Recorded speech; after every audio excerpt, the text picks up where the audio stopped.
बाजार के आखिरी घंटे का हर एक्शन, सटीक विश्लेषण, मुनाफे वाले आइडियाज।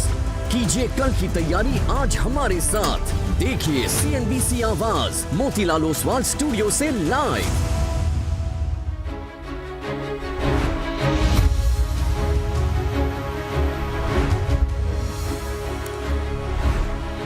नमस्कार, CNBC आवाज़ मोतीलाल ओसवाल स्टूडियो में आप सभी का स्वागत है। इस हफ्ते का आखिरी 1.5 घंटा और ये हफ्ता जैसा रहा है वैसा ही एंड हो रहा है, यानी कि एक पिंग पोंग का गेम।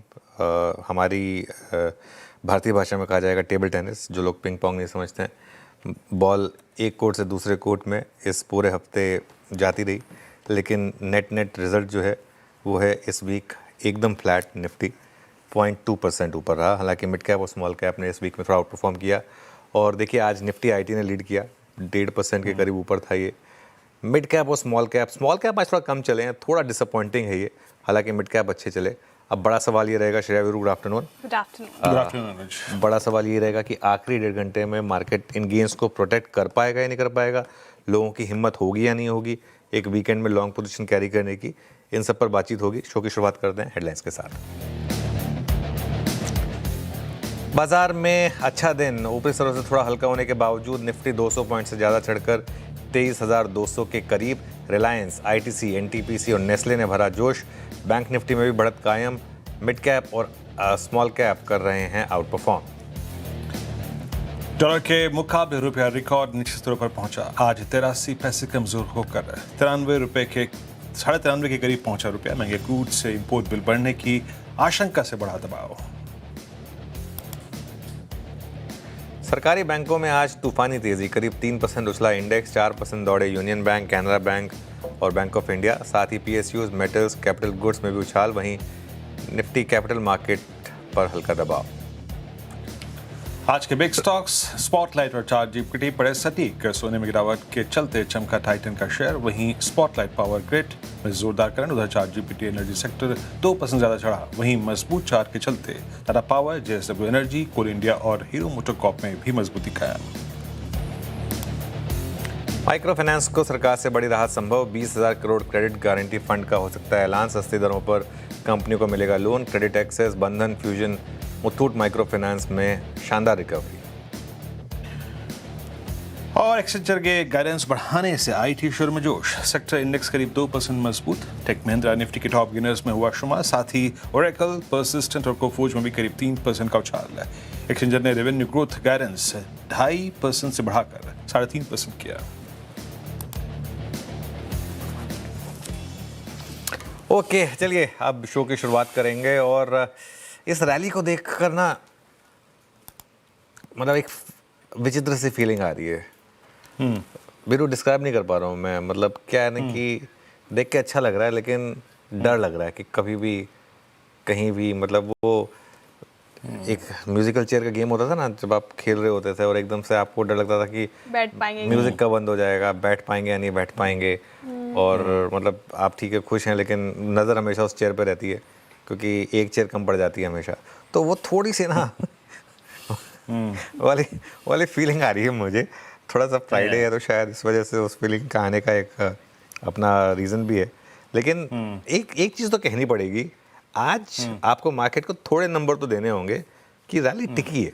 मतलब आज ऐसा नहीं हुआ कि रैली कोलैप्स हो गई। देखिए अभी भी 1.5 घंटा बाकी है, कोलैप्स होने को अभी भी हो सकता है, लेकिन एटलीस्ट 9:15 से जो शुरू हुई रैली है वो 2-2:15 बजे तक तो एटलीस्ट कम से कम टिकी। और उसका सबसे बड़ा फैक्टर, सबसे बड़ा जो पॉजिटिव है कि रुपए में इतनी बड़ी गिरावट आई, उसके बावजूद ये रैली टिकी। आई थिंक ये एक बड़ा पॉजिटिव है, क्योंकि देखिए रुपी आज 93.46 तक गया। इतनी भयानक गिरावट मुझे याद नहीं जो मार्च में हमने देखी है, वो लास्ट टाइम कब देखी थी। 2.5 रुपये गिर चुके हैं हम एक साथ। और उसको काउंटर कर रहा है शायद ब्रेंट। और एक आप चीज़ कह सकते हैं कि ये रुपये की गिरावट मोरलेस कल वाली थी जो आज तक कैरी फॉरवर्ड हो गई। कल करेंसी मार्केट बंद थी श्रेया वीरू, अदरवाइज ये गिरावट तो कल ही आ जानी चाहिए थी रुपये में। ऑफशोर मार्केट में तो कल ही आ गई थी। तो इसको शायद मार्केट इस मतलब इस कॉन्टेक्स्ट में लेके चल रहा है कि ये तो कल वाली गिरावट, जो कल पूरी की पूरी स्टॉक मार्केट में बुरी गिरावट आई थी और जो कल ऑफशोर मार्केट में ऑलरेडी 93.30 बता रहा था, शायद ये वो है। तो इसके लिए मार्केट ने उतना उस पर इम्पैक्ट नहीं डाला। हाँ, ब्रेंट का नीचे आना ये ऑब्वियसली एक बहुत बड़ा पॉजिटिव है हमारे लिए। और साथ ही साथ एक सेंस ये भी बन रही है कि शायद कल थोड़ी ज़्यादा ही गिरावट हो गई थी। हाँ, ऑब्वियसली हमारे पास गिरावट के कारण थे, लेकिन फिर भी शायद थोड़ी ज़्यादा ही गिरावट हो गई इस वजह से। और आज की जो रिकवरी है ये ब्रॉड बेस्ड है। अगर आप देखें तो ऑब्वियसली आईटी ने उसे लीड किया, बैंक्स बाद में जुड़े साथ में, और बाकी के बड़े सेक्टर भी चले। तो ये क्लियरली एक थोड़ा सा आपको बता रहा है। एडवांस डिक्लाइन भी अच्छा है, हालांकि स्मॉल कैप थोड़ा और बेहतर हो सकता था, लेकिन ठीक है, विल टेक इट। और अब आखिरी सवाल जो सबसे बड़ा है और सबसे मेन है, क्या 3:30 बजे तक ये रैली टिकेगी या फेल होगी?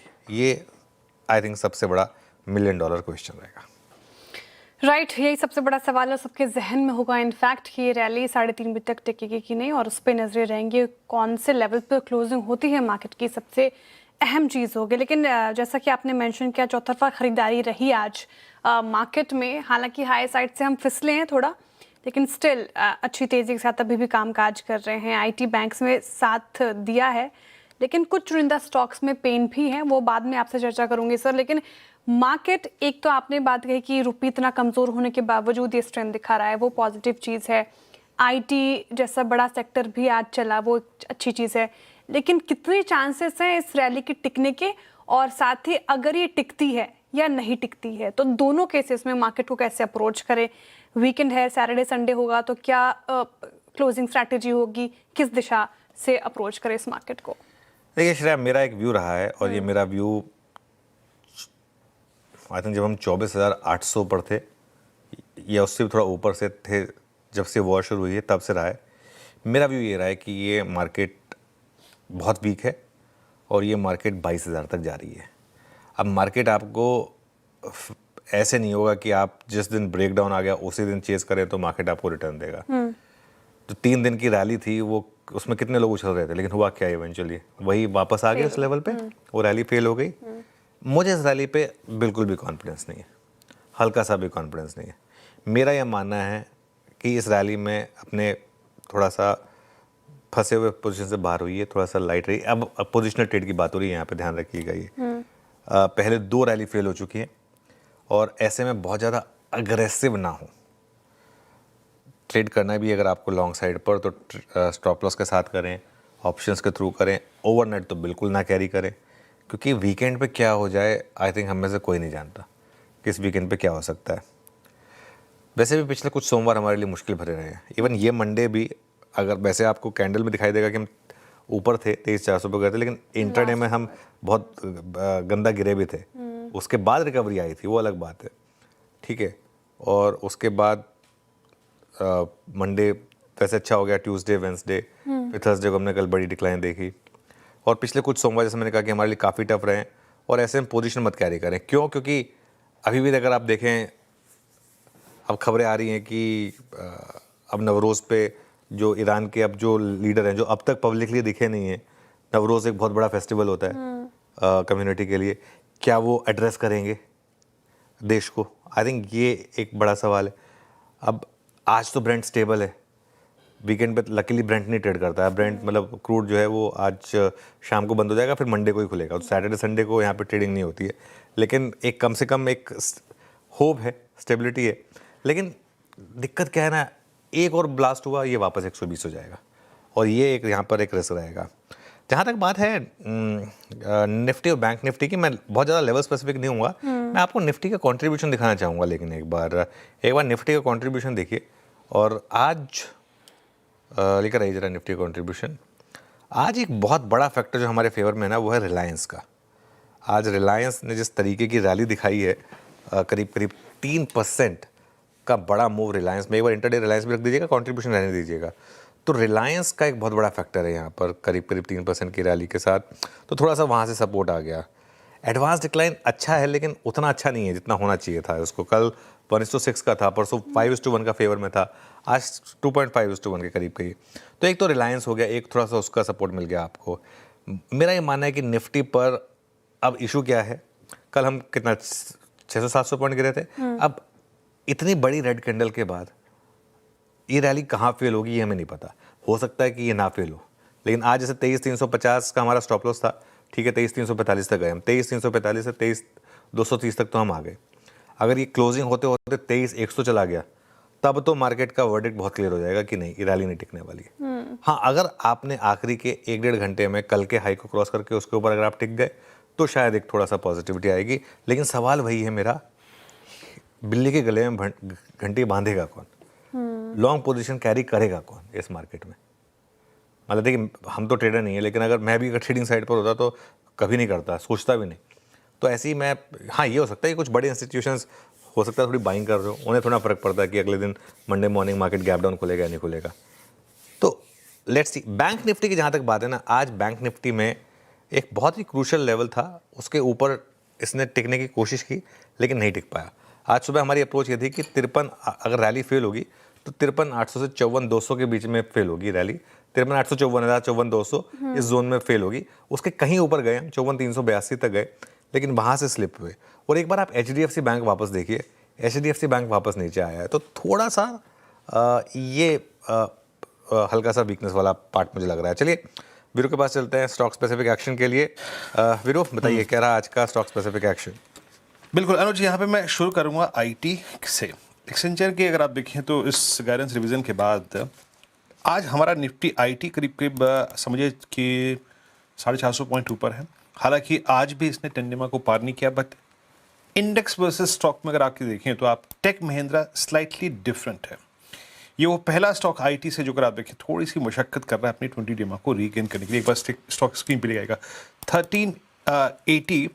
टेक महिंद्रा इस वक्त अपने, आप ये समझिएगा कि 20 डेमा को पार कर रहा है पोस्ट 4 फरवरी। तो कुछ केस शॉर्ट कवरिंग का, कुछ केस बाइंग का बन रहा है। लगभग 2 मार्च से लेकर इस पूरी सीरीज में जब निफ्टी IT कोलैप्स हुआ, ये साइडवेज रहा है 1300 के ऊपर, 1350 के नीचे। बट फाइनली अगर आप देखें इसे 1350 10 काटा, 20 बाइसेक्ट करने की तैयारी करता हुआ just as a momentum player नजर रखिएगा टेक महिंद्रा पे। पहला स्टॉक यहाँ पे। मेटल्स में टाटा स्टील, मेटल्स में बहुत सारे स्क्रिप्ट बहुत स्ट्रांग है, लेकिन टाटा स्टील 20 डेमा को पार करता हुआ ऑलमोस्ट अगर आप देखें तो ये इस वक्त ट्रेड कर रहा है, समझिएगा कि 9 मार्च के बाद अब तक की सबसे हाईएस्ट ट्रैजेक्टरी में। यहाँ पर बाइंग अच्छी विजिबल है with strong proprietors conviction. Look at OI, 23 lakh share long side पे जुड़े। तो टेक महिंद्रा और टाटा स्टील, और तीसरा स्टॉक रखना चाहूँगा ऑन द शॉर्टर साइड। एक बार लेके आइएगा प्लीज़ जरा वोल्टास, 0.5% नीचे। कल के स्विंग लो को इसने तोड़ दिया, सारे एवरेजेस के नीचे पहले ही है, और ये सेटल हो रहा है अब, क्योंकि आज शुक्रवार का मतलब दिन है, वीकली चार्ट्स भी फॉर्म हो जाएंगे। ये ऑलमोस्ट आप समझिएगा कि मेरे ख्याल से अगस्त 25 के बाद इतना बड़ा ब्रेकडाउन दे रहा है वीकली चार्ट्स पे। तो वोल्टास की प्लेसमेंट बहुत नेगेटिव और काफ़ी शॉर्टिंग इस काउंटर में होते हुए। अनुज, ये मेटल्स की तेज़ी का कोई खास कारण क्या समझ रहा है? क्या बाजार कुछ हायरिंग पेस ढूंढने की कोशिश कर रहा है? अब आपके पास PSU बैंक्स हैं जो आज चले, जो क्रूड के रिट्रेसमेंट का फ़ायदा उठाते हुए, आज मेटल्स चला, आज IT चला। ये किसके रिवर्सल पे ज़्यादा कन्विक्शन बन रहा है? दोनों में नहीं बन रहा है मेरा, तो जरूरी नहीं है। मेरे को तो लग रहा है कि IT में तो खैर आपको मेरा व्यू मालूम ही है वीरू। मुझे लग रहा है कि हर रैली आपके लिए एक सेलिंग अपॉर्चुनिटी है। हाँ, एक दिन आएगा जिस दिन फाइनली IT में एक बेस बनेगा, लेकिन अभी तो आई थिंक हम उस मोमेंट से काफ़ी दूर हैं। पर दूसरी बात मेटल्स की, देखिए मेटल्स में इस समय एक टसल चल रही है डॉलर के ऊपर। डॉलर इंडेक्स कभी 100 जा रहा है, कभी 99 जा रहा है, कभी 100 जा रहा है, कभी 99 जा रहा है। 100 जा रहा है, मेटल्स गिर रहे हैं, 99 आ रहा है, मेटल्स बढ़ रहे हैं। आज हम 99 पर आ गए, मेटल्स बढ़ गए। कल हम 100 तक गए थे, मेटल्स कोलैप्स हो गए थे। तो ये पूरा का पूरा आई थिंक डॉलर का प्ले है। ये इसके ऊपर आई थिंक बहुत कुछ डिपेंड करेगा। दोनों ही ऐसे इंडेक्स है जिन्हें मैं मतलब इस वाली मार्केट में तो प्योरली इंट्राडे में अप्रोच करूँगा, डिपेंडिंग ऑन कैसे आपके सेंटिमेंट बन रहे हैं। मीनवाइल एक बड़ी खबर आ रही है, प्रीमियम पेट्रोल प्राइस बढ़ा दिए हैं कंपनियों ने। देखिए जो प्रीमियम होता है या पावर होता है, जो ब्रांड होते हैं, ब्रांडेड पेट्रोल जो होता है उसके दाम बढ़ाए गए हैं। 2.3 रुपीज़ पर लीटर से प्रीमियम पेट्रोल कीमतों में बढ़ोतरी की गई है। और ये लाजमी भी था कि यहाँ पर आई थिंक अब कंपनियों के पास स्कोप है। बाकी जो पेट्रोल प्राइसेस हैं वो तो आप सरकार की इजाज़त के बिना नहीं बढ़ा सकते, पेट्रोल और डीजल, लेकिन कम से कम यहाँ पर आप एक हल्की सी प्राइस हाइक देख रहे हैं। तो लेट्स सी इसका कितना इम्पैक्ट आपको देखने को मिलेगा। चलिए आगे बढ़ते हैं और कार्यक्रम में श्रेया।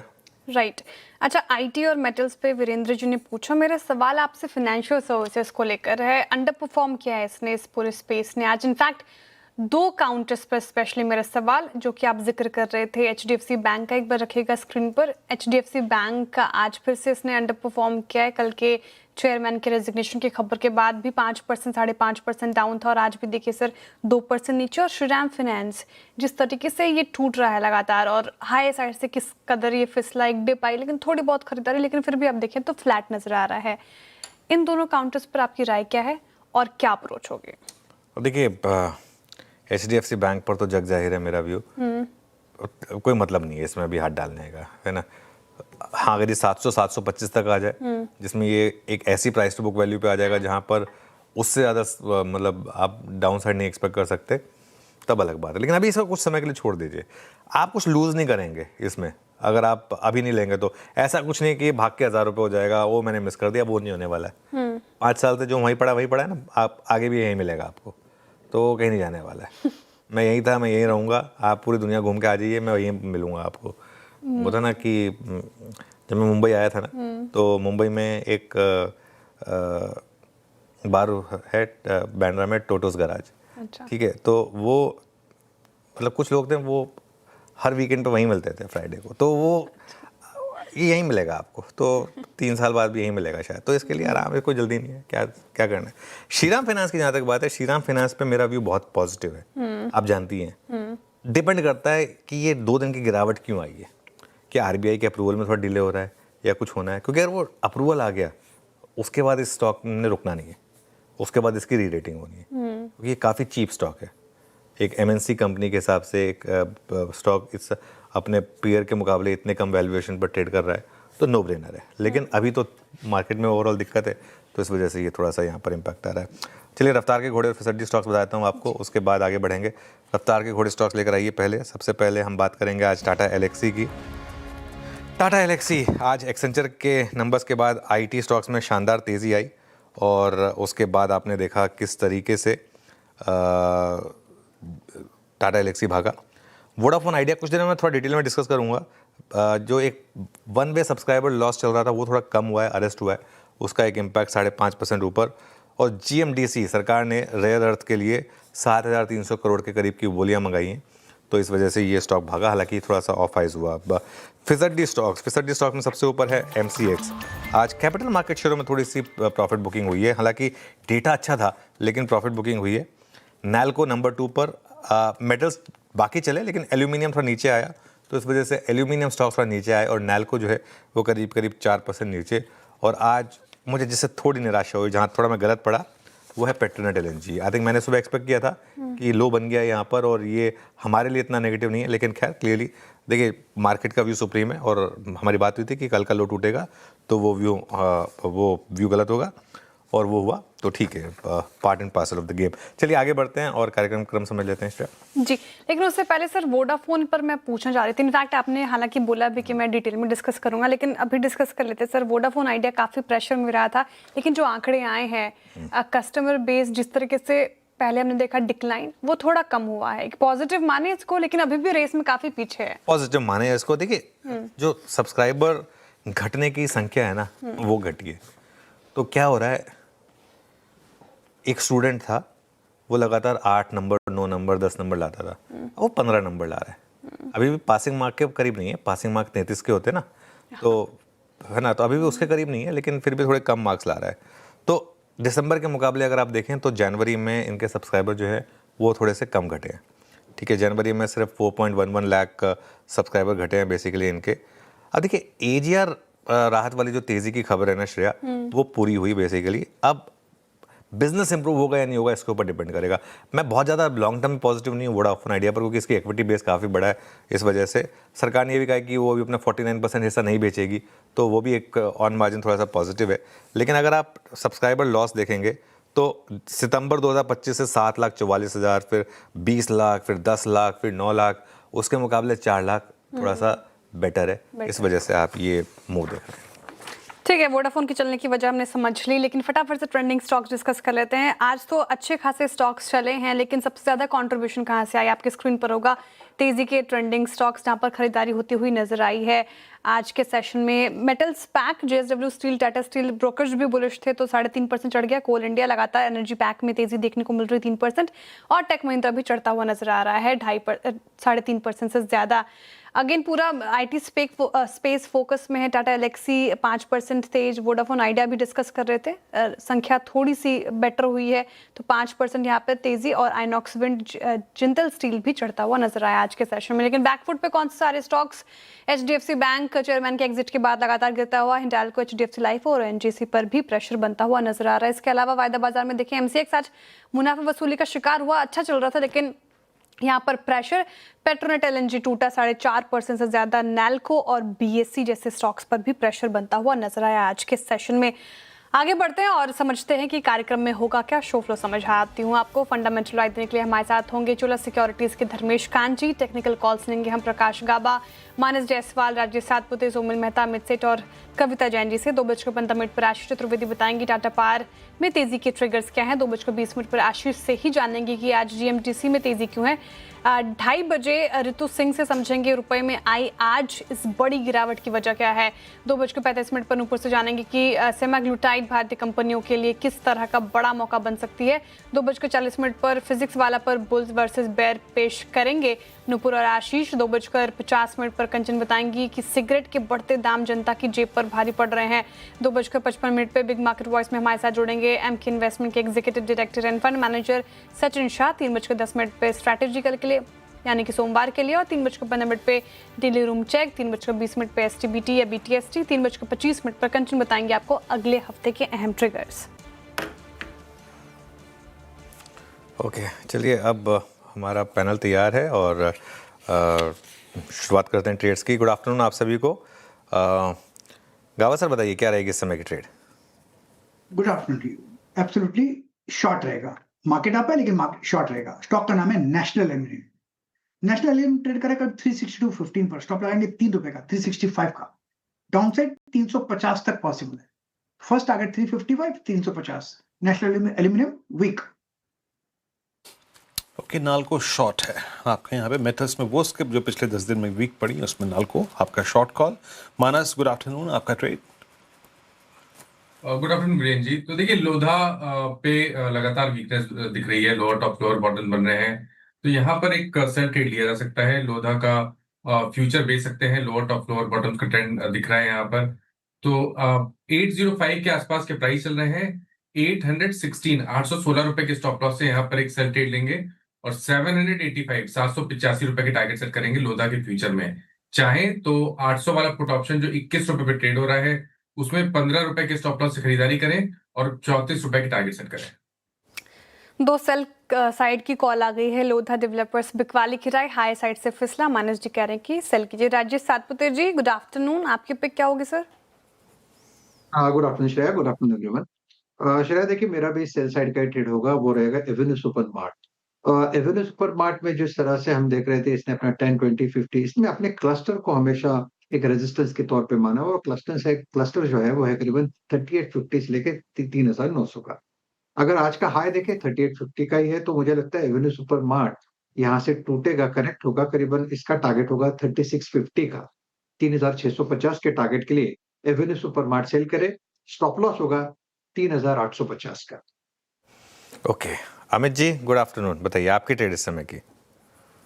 जी good afternoon Anuj ji, Viren ji, Shreya ji, everybody on the panel. Anuj ji, इस समय की ट्रेड शॉर्ट साइड में अशोक लेलैंड रहेगा। अशोक लेलैंड का स्ट्रक्चर वीक हो गया है। यहाँ पे लोअर लो लोअर हाइस बन रहे हैं। जो 2-3 दिनों का पुल बैक आया था, उसने 100 EMA पे रेजिस्टेंस दिया और वापस एक फॉल आ रहा है यहाँ पे। तो जिस हिसाब से टेक्निकली स्ट्रक्चर प्लेस्ड है, देख के लग रहा है कि ये 200 EMA टेस्ट करेगा अपना। लगभग फ्यूचर्स में 168.25 का प्राइस है, तो अशोक लेलैंड को शॉर्ट करना है। 172 का स्टॉप लॉस रहेगा और 160 तक के टारगेट्स रहेंगे। ओके, अशोक लेलैंड आपका सेल है 167.85 पे। और अब चलते हैं सोमिल जी के पास। सोमिल, गुड आफ्टरनून, आपका trade. Good afternoon to everyone. मेरा ट्रेड होगा on the short side again. IndusInd bank पे शॉर्ट करेंगे ऑलरेडी एक डाउन ट्रेंड में है, एवरेजेस के नीचे चल रहा है, वीक काउंटर है, trading below 200 daily moving average. एक कंसोलिडेशन चल रहा है इस समय in the last couple of trading session में ऑन द डेली चार्ट्स, और ये कंसोलिडेशन मुझे लगता है कि नीचे की तरफ टूटेगा। टारगेट रहेगा 780 पर और स्टॉप लॉस होगा 840। ओके, इंडसइंड बैंक ये भी सेल साइड की ट्रेड है। मार्केट अप है लेकिन सारे जो कॉल्स आए हैं सभी सेल साइड की तरफ आए हैं सरप्राइजिंगली। तो एक फटाफट से रिकैप ताकि आप टारगेट और स्टॉप लॉस जॉट डाउन कर पाएं। गाबर सर ने नैल्को चुना है, काफ़ी वीक है, ट्रेंडिंग स्टॉक्स में बता रही थी 350 के नीचे के टारगेट 365 का आपको स्टॉप लॉस लगाना है। मानस जी कहने की लोधा डेवलपर्स हाई साइड से फिर फिसला, यहाँ पर कमजोरी 785 के नीचे के टारगेट और 816 का स्टॉप लॉस लगाना है। साथ ही आप एक बार इसका वो भी रख दीजिएगा ऑप्शन टारगेट, और आप 800 का पुट ले सकते हैं, 34 का टारगेट है, 15 का स्टॉप लॉस लगाना है। राजेश सातपति जी कह रहे हैं कि एवेन्यू सुपरमार्ट यहाँ पे बिकवाली करके चलिए, स्ट्रक्चर वीक हो गया है, 3650 के नीचे की टारगेट है, 3850 का स्टॉप लॉस लगाना है आपको। अमित जी कह रहे हैं कि अशोक लीलैंड वीकनेस बढ़ रहे हैं यहाँ पे कुछ दिनों से, 160 के नीचे के टारगेट देख रहे हैं, वो बिकवाली की राय ऑब्वियसली, और 172 का टारगेट प्राइस है, स्टॉप लॉस लगाना है, माफ कीजिएगा। सोमिल जी कह रहे हैं कि इंडसइंड बैंक यहाँ पर भी वीकनेस दिख रही है, 780 के नीचे के टारगेट, 840 का स्टॉप लॉस। ये तो टेक्निकल कॉल्स हो गए, लेकिन ऐसे मार्केट में आपका इन्वेस्टमेंट आइडिया क्या हो, ये धर्मेश जी से समझ लेते हैं। धर्मेश खान जी, गुड आफ्टरनून और स्वागत है आपका कार्यक्रम में। बताइए सर, कौन सा स्टॉक सुझाएंगे आज? ये गुड आफ्टरनून श्रेया जी। देखिए, मार्केट तो काफ़ी वोलाटाइल है और डाउनवर्ड डायरेक्शन ही दिख रहा है मार्केट का, और जैसे जैसे ये युद्ध का समय बढ़ता जाएगा मुझे लगता है प्रेशर्स और बढ़ेंगे। आज भी आप देखिए तो करेंसी डिप्रिशिएट कर रहा है, क्रूड ऑयल हार्डली मतलब 0.5% करेक्शन के साथ ट्रेड कर रहा, तो 105 की जगह अब 107-8 पर आ गया है। तो ओवरऑल फ्यूचर तो जो नियर टर्म में नेगेटिव दिख रही है, बट एक सेक्टर है जो इसमें ठीक ठाक परफॉर्म कर रहा है, वो आपका पावर जनरेशन सेक्टर। वहाँ पे बिकॉज गर्मियाँ काफ़ी बढ़ रही है और आने वाले दिन में हीट वेव ज़्यादा होने वाला है, ऐसी मौसम विभाग की प्रेडिक्शन है, तो वहाँ पे एक ट्रैक्शन मिल रहा है। Valuation wise comfortable valuation multiples पे है, बट मुझे लगता है एनटीपीसी ग्रीन एनर्जी जो पिछले साल एकदम वॉश आउट हो गया था, रीजन ये था कि वो कैपेसिटी एक्सपेंशन कर नहीं पा रहे थे, उनका जो राइट ऑफ वे होता है उसका अप्रूवल नहीं मिला था, इसलिए वहाँ पर कैपेसिटी एक्सपेंशन में प्रॉब्लम आई थी। अब उनको मिलने लगे, तो 9.5 गीगावाट का इंस्टॉलेशन कर रखा है। ये पूरा का पूरा पावर जनरेशन 9.5 गीगावाट से जो होगा उसका एंटायर पीएनएल इफेक्ट आपको आने वाले साल में मिलेगा। तो एक 100-101 के आसपास काफ़ी कंफर्टेबल प्लेस्ड है, और नेक्स्ट ईयर हम लोग एक्सपेक्ट करें 7-8 गीगावाट और एडिशन हो, तो 140 का टारगेट एक साल के हिसाब से है। तो पावर जनरेशन थीम है जो काफ़ी स्टेबल लग रहा है, और वहाँ पर निवेश करना चाहिए, गिरावट में भी खरीदारी करनी चाहिए। ओके, चलिए गिरावट में खरीदारी। मीनवाइल एक बार निफ्टी वापस लेकर आइए, बहुत ही अजीबोगरीब मार्केट है आज, सच बताऊँ ना तो जिसे कहते हैं ना खून चूसने वाली मार्केट है। मतलब या तो एक साइड की ट्रेड दे दे या दूसरे साइड की ट्रेड दे दे, इस तरीके की मार्केट सबसे ज़्यादा पैसा कमाती है। क्योंकि इसमें होता क्या है ना श्रेया, कि देखिए फ्रैंकली इसमें कोई ट्रेड नहीं कर पाएगा। उसमें सिर्फ जो कुछ एक आध धुरंधर लोग हैं जो जिनको लगता है कि शायद सब एकदम एग्जैक्ट बस टॉप और बॉटम पे वो खरीदा बेच सकते हैं, वो गुड लक टू देम, वो कर लेंगे, लेकिन अदरवाइज़ हो नहीं पाएगा इस मार्केट में कुछ भी। बहुत टफ है इस मार्केट में ट्रेड करना आप। और 23,185 पर हैं हम इस समय निफ्टी पर। एक बार रिलायंस लेकर आइए ज़रा, रिलायंस का इंटरडे चार्ट पर रखिएगा। धर्मेश जी, गुड आफ्टरनून। रिलायंस पर क्या व्यू बन रहा है अब? क्या ये थोड़ा मार्केट को एक गाइडेंस, लीडरशिप और कुछ नहीं मेंटरिंग प्रोवाइड कर सकता है? Good afternoon Anu ji. देखिए, रिलायंस एज अ कंपनी को लेकर के, इसके नंबर्स को लेकर कोई प्रॉब्लम है नहीं, और मुझे लगता है कि बट एक जो समस्या हम लोग को दिख रही है रिलायंस कंपनी में, वो जो आपके न्यू एनर्जी सेगमेंट में जितने एक्सपेंशन चल रहे हैं, तो ये आने वाला FY27 इनके लिए कैपेक्स का ईयर रहेगा। सारे कैपेसिटीज इन प्लेस करेंगे और कमीशनिंग हो सकता है FY27 के एंड में बहुत सारी फैसिलिटीज की इनकी हो न्यू एनर्जी सेगमेंट को लेकर के, चाहे वो सोलर पैनल का हो या फिर बैटरी स्टोरेज का हो, प्लस हाइड्रोजन जो ग्रीन हाइड्रोजन बनाने की बात कर रहे हैं। इम्पैक्ट इनका अर्निंग्स में आएगा FY28 में। सो इस कंसोलिडेशन के फेज में आपको थोड़ा बैलेंस शीट में स्ट्रेस दिखेगा, वर्किंग कैपिटल में भी थोड़ा स्ट्रेस दिखेगा, और इंटरेस्ट कंपोनेंट इनका बढ़ता हुआ नजर आएगा और डेप्रिसिएशन कंपोनेंट बढ़ेगा। तो मुझे लगता है जो प्रॉफिटेबिलिटी है वो अराउंड 8-9% के ग्रोथ में अटकी रहेगी और इस कारण से एक बड़ा अपसाइड ही है। सो हम लोग यही सजेस्ट कर रहे हैं इन्वेस्टर्स को, अगर आप 2-3 साल का नजरिया रखते हैं तो ये काफी अट्रैक्टिव वैल्यूएशन मल्टीपल पर आपको मिल रहा है, यहाँ पर आप निवेश करें, क्योंकि बाद में जब एसओटीपी बेस्ड वैल्यूएशन आएगी वैल्यू अनलॉकिंग में, तो मिनिमम जो FY28 के हिसाब से हम लोग 1650 का प्राइस टारगेट इस पे देख रहे हैं। बट मुझे लगता है कि एक बार जब अर्निंग्स फ्लो आती है न्यू एनर्जी सेगमेंट से, तब ये रीरेट होकर के 2000 से 2100 तक भी जा सकता है। तब तक के लिए बाकी सब डिविजन फेयरली प्राइस हैं, चाहे वो जियो प्लेटफॉर्म्स का हो। रिटेल में थोड़ी सी प्रॉब्लम आई थी पिछले क्वार्टर में, बट मुझे लगता है आने वाले 1-2 क्वार्टर में वहां पर भी आपको ग्रोथ लगने लगेंगे। तो बेसिकली कैपेक्स मोड जो इनका चल रहा है हर वर्टिकल को लेकर के, उसके कारण ये स्टॉक कंसोलिडेट कर रहा है। Good for value investing for long term perspective. Reliance पे ये धर्मेश जी का ठीक था, और याद रखिएगा रिलायंस को रीड करना हो, वेदर डिस्क्लेमर आपकी स्क्रीन पे है, पर इसके वीकली चार्ट्स को स्टडी कीजिएगा। आई मीन लास्ट वीक की लोअर वाइल्ड शेडो और फिर एक साइडवेज हफ्ता, वीकली चार्ट्स को रीड कीजिएगा। मीनवाइल मैं चाह तो रहा था एक बार हिंडाल्को को लेना, और बस मैं एक बार आपके पास स्क्रीन पे वो देता हूँ स्टॉक, वोल्टास दिखा दीजिएगा। वो क्रैक हो रहा है इस वक्त, और वोल्टास इस वक्त क्रैक होता हुआ, वाइट गुड सेगमेंट में क्रैक आता हुआ, और ब्लू स्टार वोल्टास सारे क्रैक हो रहे हैं। लेकिन पहले एक काम करता हूँ, हिंडाल्को पे बात कर लेता हूँ, क्योंकि इस स्क्रिप्ट में मैं स्क्रीन पर कॉल राइटिंग अच्छी खासी देख रहा हूँ। मानस एक बार हिंडाल्को को देखिएगा। आई मीन 878 कोलैप्स, नाल्को में कोलैप्स है, और ये पहली बार मेरे ख्याल से इस पूरे फेज में जून 2025 के बाद इतने बड़े एवरेज को तोड़ने की तैयारी करता हुआ आप 3 महीने के बेस को तोड़ चुके हैं। इसको ट्रेड करने का तरीका क्या है मानस इस वक्त हिंडाल्को? तो देखिए वीकनेस तो है, क्योंकि जो कंसोलिडेशन देखने को मिल रहा था उसके लोअर बैंड को फाइनली स्टॉक ने ब्रेक किया है। 100 डे और 20 वीक मूविंग एवरेज के नीचे फिसला है। मेरा समझना है कि हिंडाल्को 200 डे मूविंग एवरेज की तरफ जा रहा है, जो कि 820 रुपए है। तो अगर एक ट्रेड लेना हो तो यहाँ पर आप एक पुट ऑप्शन में भी ट्रेड ले सकते हैं। जो 880 का पुट ऑप्शन हिंडाल्को का ट्रेड हो रहा है, मेरे ख्याल से 23 रुपए के आसपास ट्रेड हो रहा है, उसमें आप खरीदारी कर सकते हैं। स्टॉप लॉस थोड़ा सा डीप लगाएंगे, 14 रुपीज के स्टॉप लॉस से खरीदारी करेंगे और 50 रुपए के टारगेट सेट करेंगे।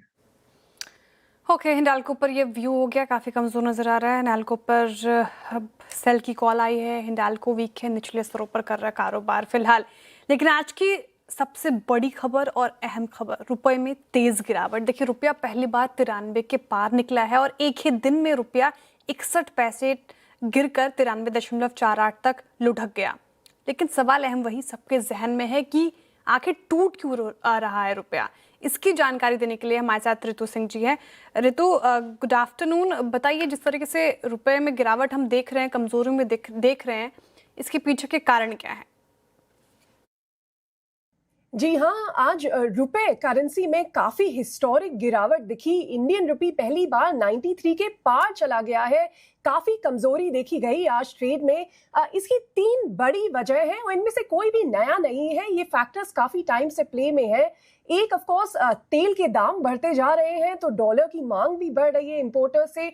और याद रखें, इंडिया 80% अपना क्रूड इंपोर्ट करता है, तो एक डायरेक्ट 1-to-1 कोरिलेशन है ऑयल प्राइसेस के साथ। दूसरा, फॉरेन फंड्स भी इंडिया से आउटफ्लो पैसा निकालते जा रहे हैं, उससे भी रुपये पे प्रेशर पड़ रहा है। और तीसरा, डॉलर भी ग्लोबली मजबूत हो रहा है, सो इस कारण से रुपये पे काफी प्रेशर बना रहा है। नाउ ईरान कॉन्फ्लिक्ट शुरू होने के बाद से ही अगर आप देखें तो रुपए करीब 2.4% गिर चुका है, और साल की शुरुआत 2026 में अलोन रुपये करीब 3.6% तक गिर चुका है। लेकिन जो चीज सबसे ज्यादा चौंकाने वाली वो ये है कि गिरावट की रफ्तार काफी तेज रही है। फॉर इंस्टेंस, रुपये को 65 से 70 तक गिरने के लिए करीब 5 साल लगे, 85 से 90 तक आने के लिए लगभग 1 साल, और 90 से 93 तक आने के लिए सिर्फ 107 दिन। यानी डेप्रिसिएशन काफी तेजी से हो रहा है। ना ऐसा नहीं है कि आरबीआई साइड में बैठा ये सब देख रहा है। मार्च के महीने में ही आरबीआई ने करीब $15 बिलियन से ज्यादा डॉलर बेचकर करेंसी को संभालने की कोशिश की है। इनफैक्ट आरबीआई की नेट शॉर्ट डॉलर पोजीशन अब करीब $100 बिलियन के आसपास है, जो कि जनवरी में अब करीब $68 बिलियन थी। बट अगर आप जूम आउट करके देखें सारी एशियन करेंसीज को, तो सिर्फ इंडिया की ही कहानी नहीं है। थाई बात, फिलिपीन पीसो, कोरियन वॉन, ये सारी एशियन करेंसीज में दबाव देखने को मिल रहा है जब से ये ईरान कॉन्फ्लिक्ट शुरू हुआ है। लेकिन रुपी फिर भी उन करेंसीज में भी सबसे ज्यादा दबाव झेल रहा है। जी हाँ, एक्स्ट्राऑर्डिनरी प्रेशर डॉलर के मुकाबले रुपया बात करते करते आप देखें 93.46, 83 पैसे कमज़ोर।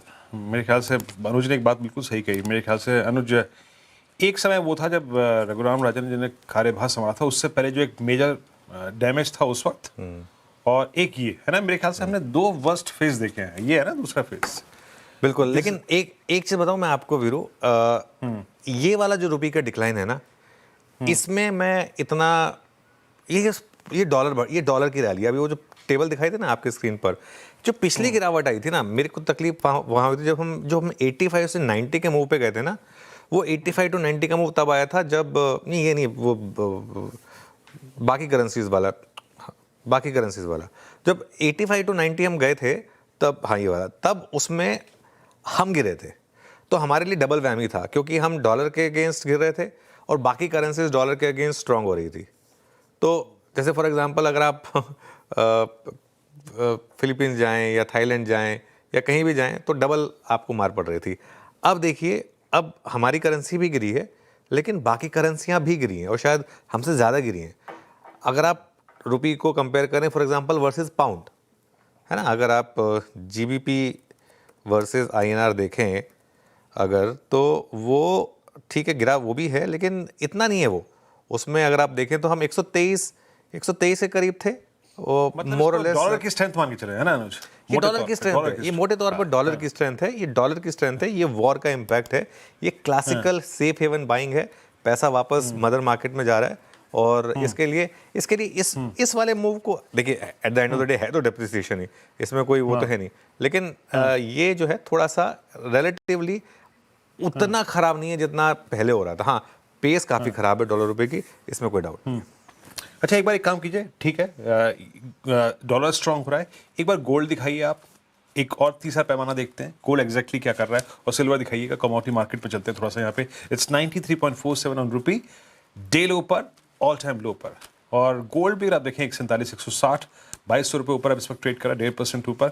कल इसमें प्राइस डैमेज था, याद रखिएगा, ग्लोबल मार्केट्स में बहुत बड़ा। और एक बार सिल्वर लेके आइएगा, और सिल्वर की ट्रैजेक्टरी दिखाई, इट्स 234,740। सुबह जो तेज़ी थी वो चली गई है, अब हम किसी समहाउ 230 की ट्रैजेक्टरी को डिफेंड करते हुए।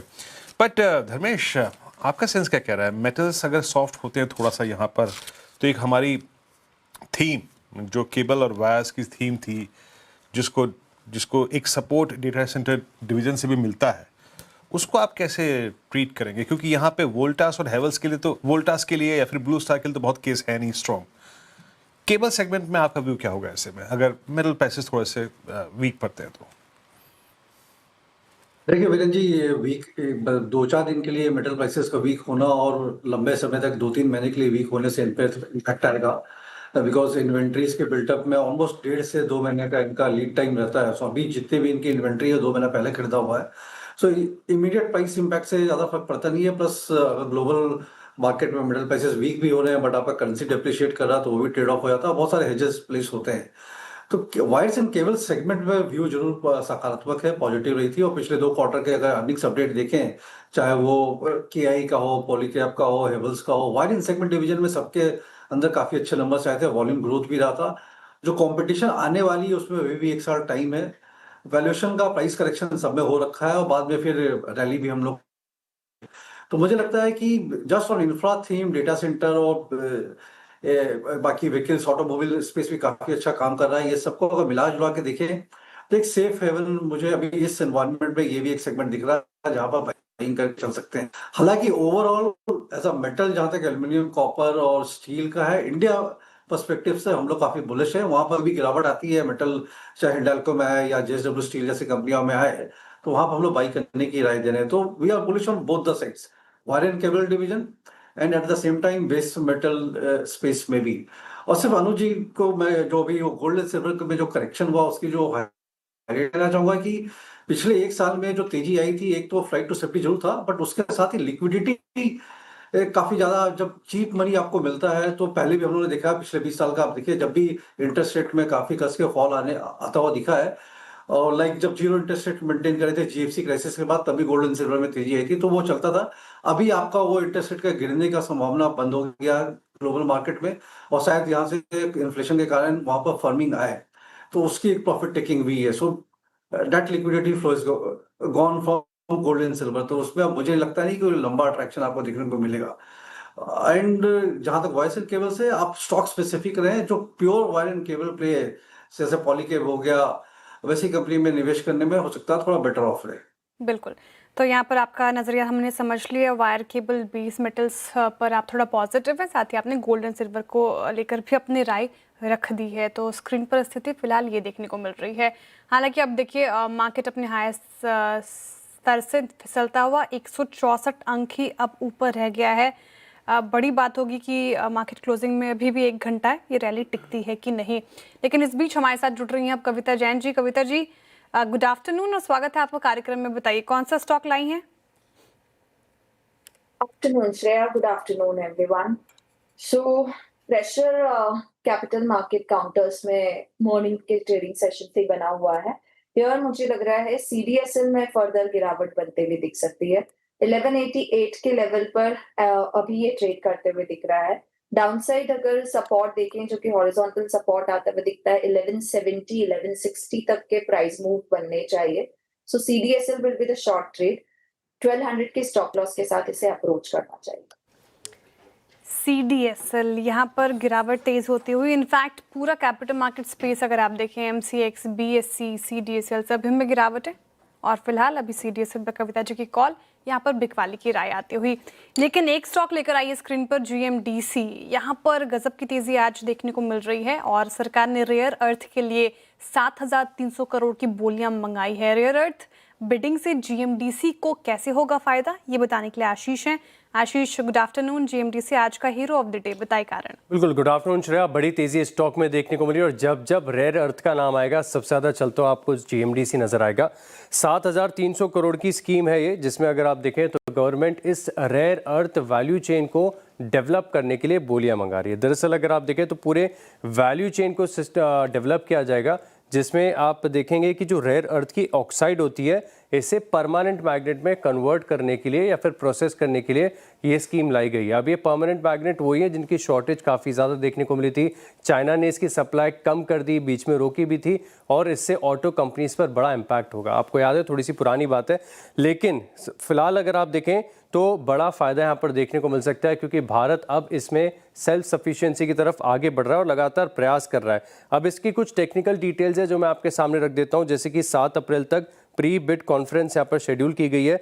29 मई तक आप देखें तो यहाँ पर टेक्निकल बिड्स ओपन रहेंगी, और जो लास्ट डेट ऑफ सबमिशन है इसकी बिड की वो 28 में। हालांकि ये निवेशकों के और व्यूअर्स के कोई काम की जानकारी नहीं है, लेकिन फिर भी ये इन दिनों पर भी जीएमडीसी स्टॉक फोकस में रहेगा, तो आपके साथ शेयर कर देता हूं। इसके अलावा देखें तो जीएमडीसी लगातार खबरों में बना हुआ है। कारण क्या है कि इसी हफ्ते आपको याद होगा कि एनएमडीसी के साथ कोलैबोरेशन किया था, जहां पर इन्होंने जॉइंट वेंचर के माध्यम से रेयर अर्थ वैल्यू चेन के एक्सप्लोरेशन के लिए दोनों कंपनीज मिलकर करार करेंगी, और FY28 तक जो प्रोडक्शन के टारगेट्स है कंपनी के, ये बहुत ही सिग्निफिकेंट है, बहुत इंपॉर्टेंट है।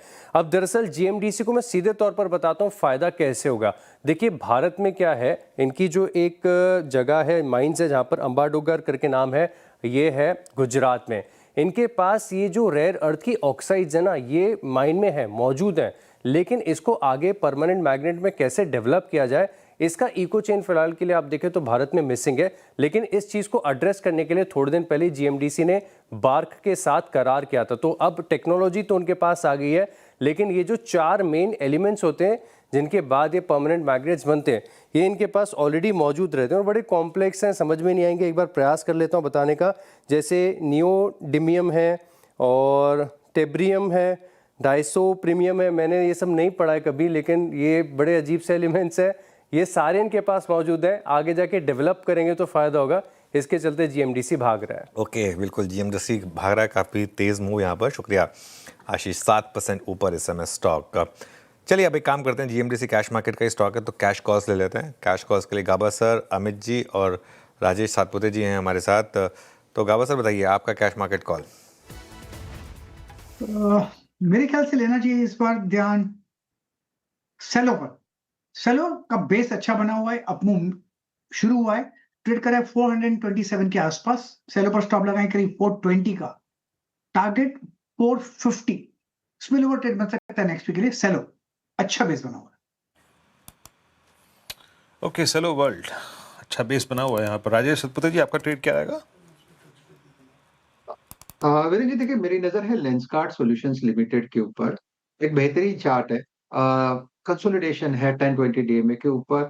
518 करंट प्राइस है, प्लस रखे 510 का, और टारगेट सेट करे 535 540 का लेंसकार्ट। लेंस काटोगे राजेश जी के पिक। अमित जी, आप क्या देख रहे हैं कैश में? जी शेयर जी, मैं चेन्नई पेट्रोलियम के साथ जाऊंगा। यहाँ पे स्ट्रक्चर पॉजिटिव है, स्टॉक के बेस से बाहर आ रहा है। 2 दिन का पुल बैक आया था आफ्टर वॉल्यूम ब्रेकआउट, ट्रेंड एमआ पे होल्ड किया और वापस एक ट्रेंड रिजम्पशन है। 1073 के पास प्राइस है, 1050 का स्टॉप लॉस रहेगा और 1125 के टारगेट्स रहेंगे। ठीक है, हाँ, ये अमित जी की पिक हो गई कैश में। और अब एक बार मार्केट लेकर आइए। अब रैली फेल होती हुई सर, हम डेज लो के इनफैक्ट और जाते हुए 133 अंक ही ऊपर रह गए अब निफ्टी पर। और जो कि हम बात कर रहे थे कि आखिरी 1.5 घंटे में रैली टिकेगी कि नहीं, बड़ा सवाल होगा। फेल होती हुई नजर तो फिलहाल आ रही है। देखिए, रिस्क तो हमेशा रहेगा। और मैं बैंक निफ्टी देख रहा था, बैंक निफ्टी देखिए आप, बैंक निफ्टी ऑलमोस्ट डे लो पर आ गया है ना श्रेया। और आज हम बात कर रहे थे कि सुबह की, हालांकि जो लेवल हमने कहा था उससे थोड़ा ऊपर गए थे। और देखिए क्या है ना, मैं सच बताऊं तो सुबह हमने एक ये साफ स्पेसिफिक बात की थी कि इन लेवल्स को आपको थोड़ा एडजस्ट करना पड़ेगा। हो सकता है हम शुरुआत में हमने 53,800 से 54,000 कहा था कि ये अगर यहाँ पे फेल हो तो 200 पॉइंट और ऊपर स्टॉप लॉस लगाइए। अब वो फेल 54,300 54,400 में हुई, तो वो आई थिंक जो हमें देखते हैं और पता है कि देखिए हमें कोई इसमें शौक नहीं है बोलने में कि हर मतलब एग्जैक्ट वही लेवल होना चाहिए। मेन चीज़ ये है कि मार्केट का साइकी सही पकड़ में आनी चाहिए, आपकी वो चीज़ होनी चाहिए, है ना। तो वो बात थी कि जहाँ से फिसलेगा वहाँ पर आप एक स्टॉप लॉस लगाइए और वहाँ पर एक शॉर्ट ट्रेड लीजिए। एंड आई थिंक 2-3 चीज़ें इसमें मैं ऐड करना चाहूँगा। एकदम से क्रूड भाग रहा है बहुत तेज़, क्रूड देखिए आप। और दिक्कत ये है ना, कई लोग सोचें कि 3.5 तक क्यों नहीं रुक जाता भाई, जो भी होना है उसके बाद क्यों ना हो जाए। 109 हो गया, आज सुबह हम 104 105 पे थे, 105 पे थे, 109 हो गया। और एक और फैक्टर पर मेरी नज़र जा रही थी, एक डॉलर रुपी और वीक हुआ है। और आई थिंक ये 3-4 कॉम्बिनेशन है। और अब बैंक निफ्टी किसी भी मोमेंट में श्रेया रेड में आने वाला है। और देखिए, जब आपका सबसे इन्फ्लुएंशियल इंडेक्स अगर वही टिकने को तैयार नहीं है, आज भी पैसा तो सेल रैली करके ही बना है। और एक बात बार बार कह रहा हूँ, अभी कॉन्फिडेंस नहीं है इस रैली में, कॉन्फिडेंस नहीं है। ऐसी रैली में कॉन्फिडेंस नॉर्मली आता भी नहीं है, टाइम लगता है मार्केट में। जब एक बार इस तरीके की इतनी बड़ी गिरावट हो जाए ना, और एक वो निफ्टी पे जो 22,000 की जगह है ना, वो अभी भी खुली है। अब मैं 22,000 बार बार क्यों कह रहा हूँ, बहुत लोग कह रहे हैं कि मैं बार बार 22,000 पे ही क्यों अटका पड़ा हूँ। 22,000 और कुछ नहीं है, सिंपल चीज़ है। आपका जो हाई था 26,300, उससे मोटा मोटी 15% की करेक्शन है, मोटा मोटी। थोड़ा सा और उसमें वो ऑब्वियसली जब मार्केट में पैनिक आता है तो मार्केट थोड़ा और गिर जाता है इस वजह से। और अगेन एक सवाल, किसकी हिम्मत है इस मार्केट में लॉन्ग पोजीशन कैरी करने की। बन गया पैसा तो बन गया, उसको घर लेके जाओ। वैसे तो आज मुझे लगता नहीं लॉन्ग में किसी ने पैसा बनाया भी होगा, क्योंकि इंटरडे में तो मार्केट ने लॉन्ग में पैसा बना के दिया नहीं है। और बैंक निफ्टी अगर रेड में आ गया, अब देखिए बैंक निफ्टी और निफ्टी भी अब सिर्फ 100 ही पॉइंट ऊपर रह गया, तो दिक्कत तो है इसमें यहाँ पर इस समय। एक बार HDFC बैंक का चार्ट लेकर आइए। ये इस पर हमने व्यू लिया क्या धर्मेश जी से? नहीं, अभी तक नहीं लिया। अरे धर्मेश जी, क्या खरीद रहे हैं आप? 780 पे आ गया, सबसे फेवरेट स्टॉक HDFC बैंक। नहीं अनुज जी, देखिए इससे दूर रह रहे हैं। उसका कारण बैंक में जो भी अभी एक्टिविटी हुई है वो कारण नहीं है। इसका मुख्य कारण ये है कि फाइनेंशियल्स में ही हम लोग को लग रहा है कि थोड़ी सी स्ट्रेन रहेगी। अभी आपको रुपये डिस्कस कर ही रहे थे, वो डेप्रिसिएशन बढ़ रहा है। एट द सेम टाइम अगर बॉन्ड यील्ड देखें तो बॉन्ड यील्ड भी 15-16 बेसिस पॉइंट इस क्वार्टर के एवरेज में ऊपर आ गया है। तो उसका सीधा इम्पैक्ट आएगा जो ट्रेडिंग के लिए आपका ट्रेजरी पोर्टफोलियो होता है, वहां पर भी आपको कैपिटल लॉस का इम्पैक्ट आएगा, M2M प्रोविजन करनी पड़ेगी। प्लस लिक्विडिटी मार्केट में इन जनरल काफी टाइट हो गई है, कॉस्ट बढ़ने लगे हैं। सो इनके साथ जितने बिजनेसेस हैं वहां पे थोड़ा आपको बोरिंग कॉस्ट बढ़ते हुए नजर आएगा। एटलीस्ट Q1 में तो डेफिनेटली आपको जो निम्स है वहां पर देखने को मिलेंगे। एंड MSME सेगमेंट में, व्हीकल सेगमेंट में और 3-4 जो रेट के सेगमेंट से लोअर एंड पे वहां पर ऑलरेडी थोड़ी टाइटनेस आ रही है। कलेक्शन एफिशिएंसी रेशियो में गिरावट मिल रही है। ये मुझे लगता है कि ये ओवरऑल एक पूरा सेक्टरल थीम ये प्ले आउट हो रहा है। सो फाइनेंशियल्स में अभी हम लोग स्टे अवे करके वॉच कर रहे हैं और खरीदना ही अगर पड़ेगा। कल को लगता है कि मार्केट स्टेबल हो रहा है तो मुझे लगता है जहाँ वैल्यूएशन का फट ज्यादा हाई है, हाई ग्रोथ भी है, जैसे एक्सिस बैंक या इंडसइंड बैंक, वहां चांस लेना चाहेंगे rather than HDFC bank. There is some more problem there. चलिए अब एक काम करते हैं, एक बार जरा एचडीएफसी बैंक इंट्राडे चार्ट रखिएगा बस जरा यहाँ पर। एचडीएफसी बैंक 2% नीचे, और कल का जो हमारा लो था, अभी तो खैर हम उस ट्रेजेक्ट्री से बहुत दूर हैं, बट मोरलेस इस वक्त डे ऊपर हम एचडीएफसी बैंक पैकेट ट्रेड करते हुए। मानस और सौमिल अभी के ऑप्शन ट्रेड्स जरा उनसे हम पिक कर लेते हैं, जो धमाकेदार ऑप्शन ट्रेड्स हैं, एक एक करके हम ये ट्रेड्स पिक कर लेते हैं। मानस बताइए, ऑप्शन ट्रेड में आप क्या पिक करेंगे? देखिए, ऑप्शन ट्रेड में एक पुट ऑप्शन लेंगे, वोल्टास का पुट ऑप्शन ले सकते हैं। अगर आप देखें तो यहाँ पर लगातार वीकनेस बनी हुई है, लोअर टॉप फ्लोर बॉटम बन रहे हैं, फ्रेश ब्रेकडाउन आज देखने को मिला है। तो वोल्टास का 1320 वाला पुट ऑप्शन जो 35 रुपए पे ट्रेड हो रहा है, उसमें 24 रुपए के स्टॉप लॉस से खरीदारी करेंगे और 55 रुपए के टारगेट सेट करेंगे। वोल्टास का पुट लेना है, अभी जिक्र भी हो रहा था, काफी कमजोर है चार्ट्स पर। सोमिल जी, ऑप्शंस में कौन सा स्टॉक? ऑप्शंस में हम कैम्स करेंगे, कैम्स में पुट ऑप्शन लेंगे। यहाँ पर ऑलरेडी एक ब्रेकडाउन है, एक छोटा सा कंसोलिडेशन है जो मैं एक्सपेक्ट कर रहा हूँ कि नीचे की तरफ टूटेगा। ऑलरेडी एक डाउन ट्रेंड में ये स्टॉक चल रहा है, मुझे लगता है ये कंटिन्यू रहेगा ट्रेंड।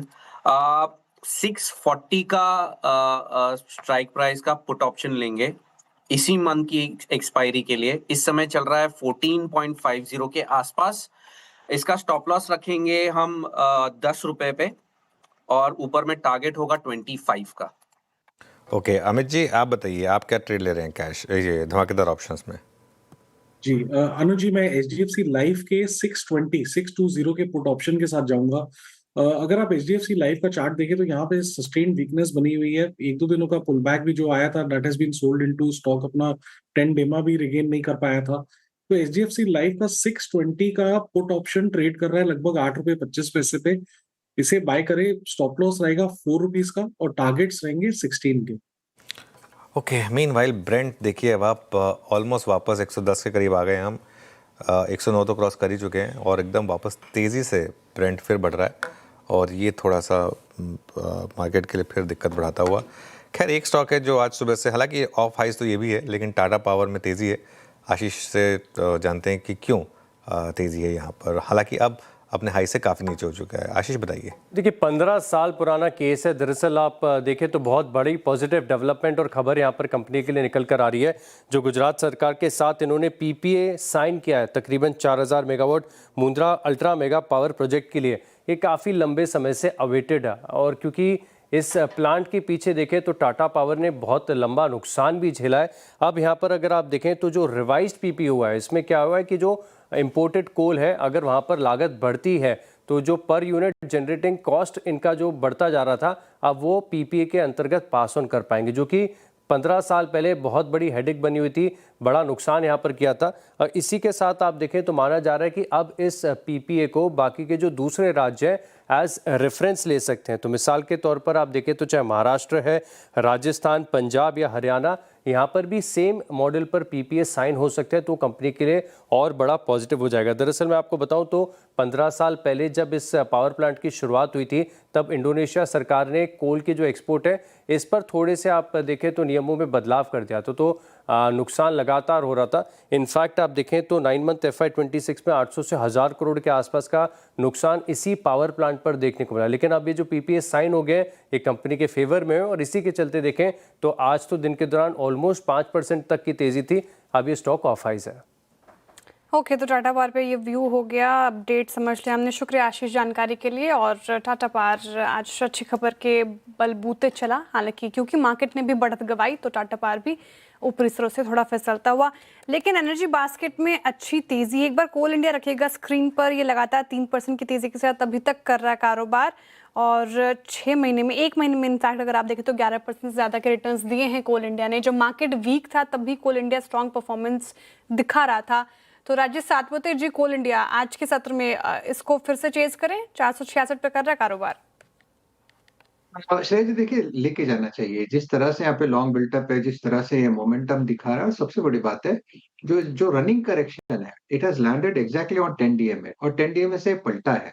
तो मुझे लगता है इसका जो एज ए BTST पे कोई लेके जाना चाहता है तो 475 478 का टारगेट होगा। करंटली इट इज एट 465, तो लॉन्ग करना है, स्टॉप लॉस होगा 462 का। कोल इंडिया पर ये व्यू फिलहाल आता हुआ, और देखिए स्ट्रेंथ है तो कैरी कर सकते हैं इसको फिलहाल।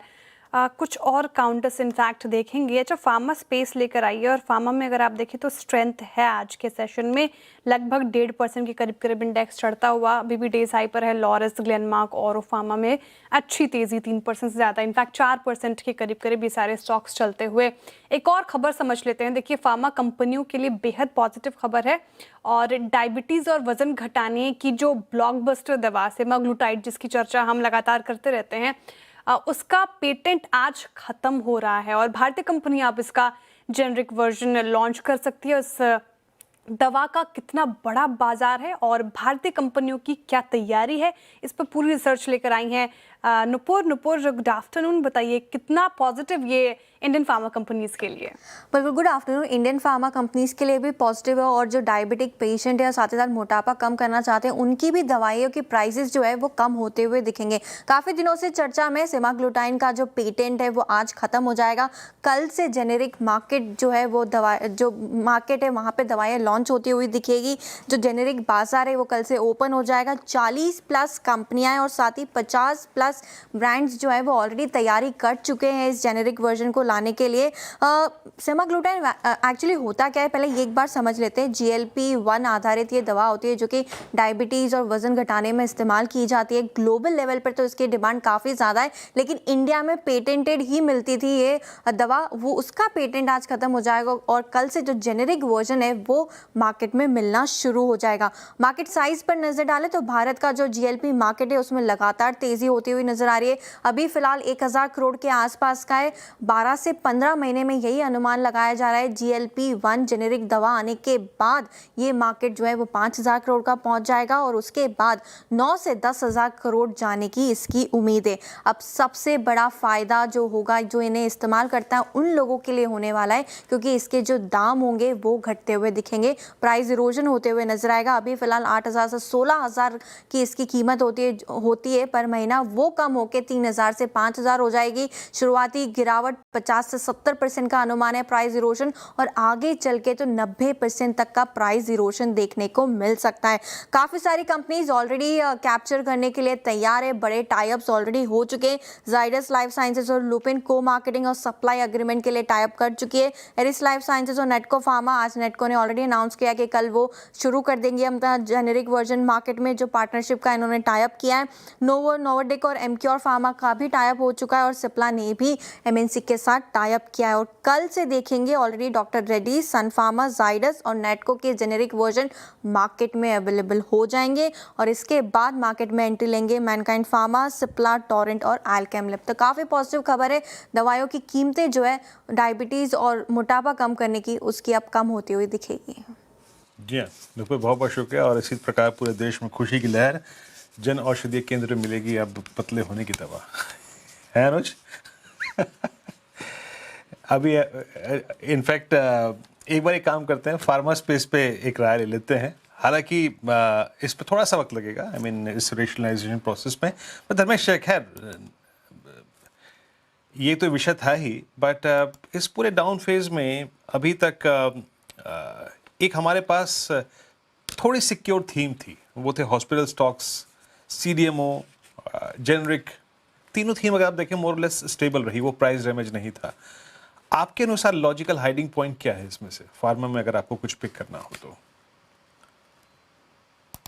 बिल्कुल विरोध जी, पहले बात तो ये है कि मेरी सलाह है, मेरा पर्सनल ओपिनियन है कि दवा लेके वेट ना घटाएं। जो आपने तरीका अपनाया है नेचुरोपैथी और वर्क एक्सरसाइज के थ्रू, वो ज़्यादा बेहतर तरीका होता है। बट कमिंग बैक टू जो आपने सवाल किया है, तो उसमें सबसे मुझे लगता है लुपिन कंपनी जो है फार्मा स्पेस में काफ़ी स्ट्रॉन्ग परफॉर्मेंस रहा पिछले 7-8 क्वार्टर में। हर क्वार्टर इन्होंने अपने रेवेन्यू में इजाफा किया, मार्जिन्स भी इंप्रूव की है, और रिटर्न ऑन इक्विटी काफ़ी बढ़ी है, और ज़्यादा प्रॉब्लम नहीं रहे। वैल्यूएशन वाइज अभी थोड़ा सा जरूर वैल्यूएशन मल्टीपल है, बाकियों के साथ का गैप खत्म हो रखा है। बट मुझे लगता है कि फार्मा में मुझे अगर एक स्टॉक पिक करना पड़े तो मैं लुपिन लूंगा। बाकी सारे स्पेसेस में जैसे सीडीएमओ स्पेस है, सीआरडीएमओ जो स्पेस है वहाँ पर लॉरस लैब काफ़ी स्ट्रांगली कर रहा है, कैपेसिटी एक्सपेंशन भी उसके काफ़ी स्ट्रांग प्लान आउट है, तो 1,000 रुपये के हिसाब से करंट अर्निंग्स के हिसाब से महंगा दिखता है, बट अगर 2 या 3 साल के आगे का आप डिस्काउंटिंग करें तो वहाँ भी काफ़ी अच्छा स्कोप लगता है। हॉस्पिटल चेन भी काफ़ी अट्रैक्टिव लगा, सही बताया, थोड़ी करेक्शन हो रखी है। वहां पर हम लोगों का रेगुलर टॉपिक रहा नारायणा हृदयालय। इंडियन बिजनेस तो स्टेबल है ही, बट उनका जो केमेन आइलैंड में उनकी जो वैल्यू चेन है हॉस्पिटल की, जो बेसिकली डे केयर का काम करते हैं, 45% आपको जो इनका एबिटा कंट्रीब्यूशन है केमेन आइलैंड से आता है। काफी cash rich kind of performance वहां पर है डे केयर में लेकर के, और फिर भी वो सस्ते हैं यूएसए कनाडा के पैशन से। वैल्यूएशन के हिसाब से इनके जो आरओई रिटर्न ऑन इक्विटी है मोर हॉस्पिटल या कॉम्पिटिटिव पीयर से अगर आप इसको कंपेयर करें, और पी मल्टीपल में काफी सस्ता मिल रहा है। तो ये 3-4 स्टॉक है जहां पर आप बाई करके चल सकते हैं, और इनमें से सभी को करेंसी एडवांटेज, जो करेंसी का टेलमेट है उसका भी इनको फायदा होने वाला है। ओके, चलिए अब एक काम करते हैं। अब बुल वर्सेस बेयर हमारी फेवरेट सेगमेंट का समय हो चुका है, और आज हम एक बहुत ही इंटरेस्टिंग स्टॉक की बात करेंगे। एक बार फिजिक्स वाला का चार्ट लेकर आइएगा, और ऑब्वियसली आज का तो चार्ट आप दिखाएंगे मुझे, लेकिन 6 महीने का चार्ट दिखाइएगा फिजिक्स वाला का। ये आज का चार्ट है, करीब करीब 4% ऊपर है, और इसका 6 महीने का चार्ट देखिए।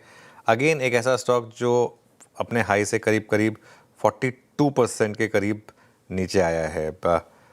अब इसका IPO आया था 109 रुपये पर शेयर में, और ऑब्वियसली जैसा कि रीत रही है, खुला ऊपर, उसके बाद नीचे सब बाहर हुए, और फिर रिटेल के पास बचा हुआ है। लेकिन खैर एनीवे, इस पर आज बुल नूपुर बनी है और आशीष आज बेयर बने हैं, तो चलिए टेक इट अवे।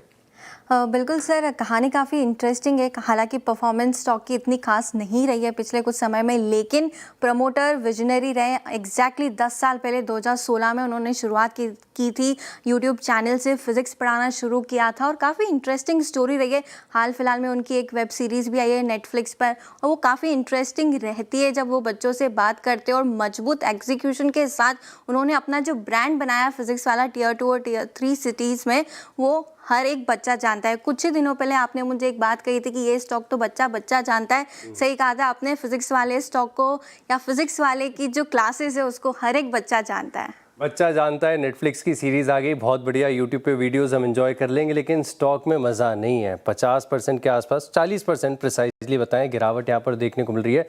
और क्या वैल्यूएशन पर लिस्टिंग हुई, अब देखिए, पढ़ना पढ़ाना अच्छी कहानी है, सुनने में अच्छा लगता है। नहीं है, क्योंकि कुछ स्टोरीज होती है वो रेवेन्यू फर्स्ट स्टोरीज नहीं होती, वो मार्केट क्रिएट करती है, और इसने ना एक मार्केट क्रिएट किया है। आप कोटा में जाके देखिए, ऑफलाइन क्लासेस होती थी, वो 1 लाख 2 लाख 3 लाख, उनमें एडमिशन लेने से पहले ही बच्चों को एंट्रेंस एग्जाम देनी पड़ती थी। उसका एक स्ट्रेस था जो फिजिक्स वाला ने चेंज कर दिया, और मार्केट ऐसा क्रिएट किया है कि 4,000 रुपए में आप IIT की, नीट की एग्जाम दीजिए, पढ़ाई कीजिए, अपना एडमिशन लीजिए, बहुत सहूलियत मिलती है Tier 2 Tier 3 सिटीज को। तो मार्केट साइज आप सोचिए कितना बड़ा है। अच्छा काम कर रहे हैं प्रमोटर, इंटेंट बहुत अच्छी होगी, कहानी बड़ी इंटरेस्टिंग है, इंस्पायरिंग है, मुझे भी पसंद आई, लेकिन स्टॉक में मजा नहीं है। कारण बताता हूँ क्यों। आप एडटेक का इतिहास देख लीजिए, मैं नाम नहीं लूंगा कंपनीज का, लेकिन क्या इतिहास देखने को मिला था। आप बायजूस की बात करिए, आप एडटेक में चलिए, एक कंपनी मुझे बता दी जिसने शेयर होल्डर का पैसा बनाया। नो डाउट अच्छा काम कर रहे हैं, बहुत बढ़िया है, कोई दिक्कत नहीं। 22 बिलियन डॉलर की करीब की वैल्यूएशन मिली थी। मार्केट क्रिएट करती है ना कंपनी, तो वैल्यू क्रिएशन भी आता है, वो स्टूडेंट्स का भी आएगा। एडटेक में शुरुआत में वैल्यू क्रिएशन, इसलिए शायद 24% इंस्टीट्यूशनल इन्वेस्टर्स इसमें अभी भी है।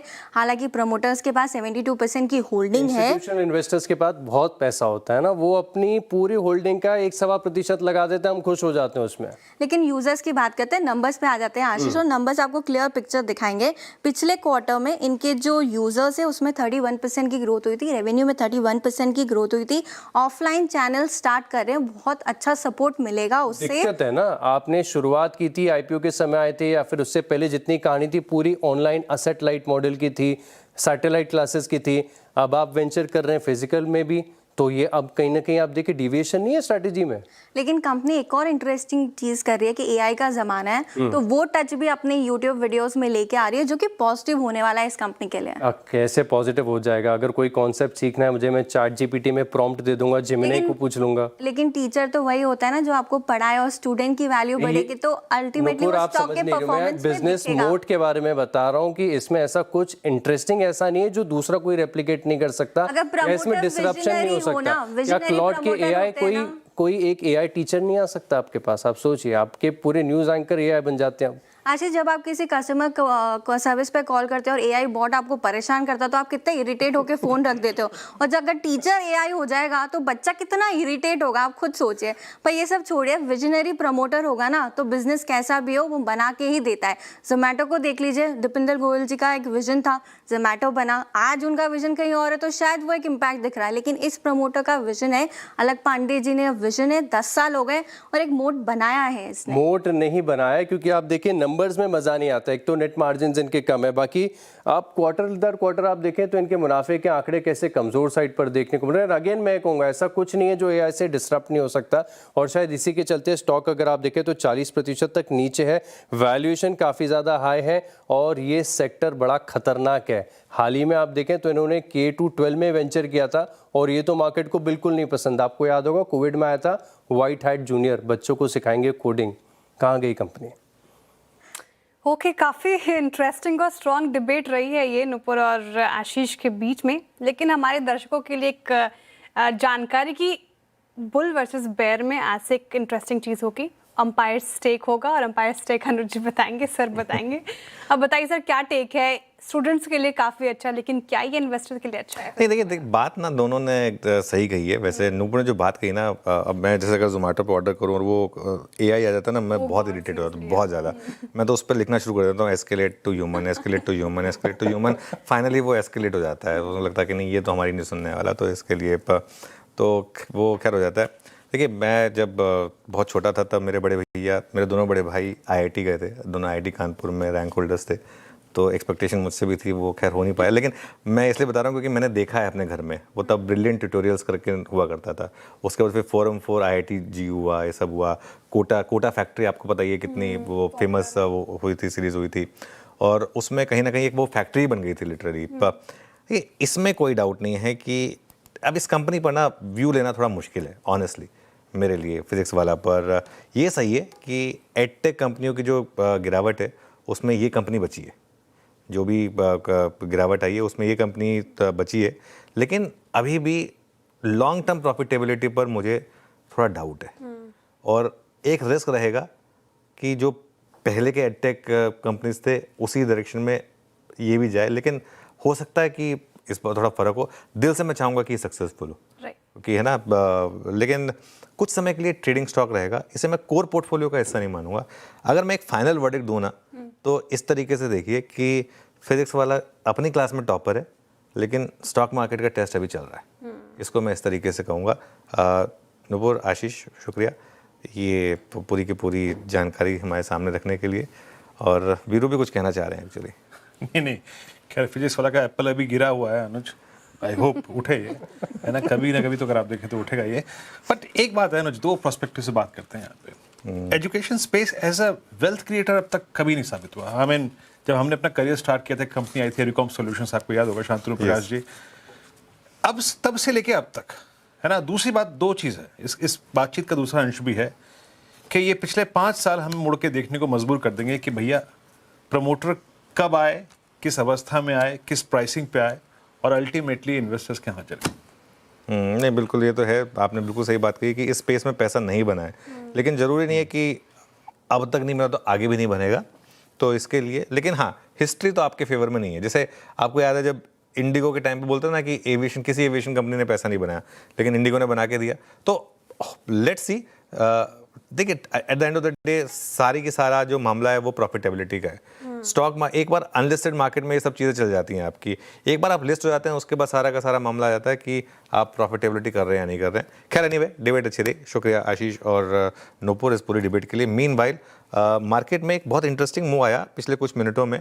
एक बार आप निफ्टी IT लेकर आइए, क्योंकि निफ्टी में एकदम से लोअर लेवल से एक वापस रिकवरी आई जिसको लीड किया निफ्टी आईटी ने। और इन्फोसिस देखिए इन पर्टिकुलर आखिरी के कुछ मिनटों में किस तरीके से इसमें बड़ा ये देखिए क्या ज़बरदस्त मूव आया, 3.25% के करीब इन्फोसिस ऊपर हुआ। पता नहीं कोई खबर आई या नहीं, लेकिन एकदम से इसका एक इम्पैक्ट की निफ्टी डेलोसरा रिकवर हुआ। चलिए 4 का चौका ले लेते हैं। सस्ता ऑप्शन मानस जी से लेंगे, फिर चलेंगे राजेश सातपुते जी के पास एफएनओ सुपरस्टार के लिए, कविता जी के पास चार्ट का चमत्कार, और मिड कैप फंडा के लिए धर्मेश जी के पास। आज थोड़ा लेट हो गए हम, माफ़ी चाहूँगा इसके लिए। मानस जी बताइए आपका सस्ता ऑप्शन।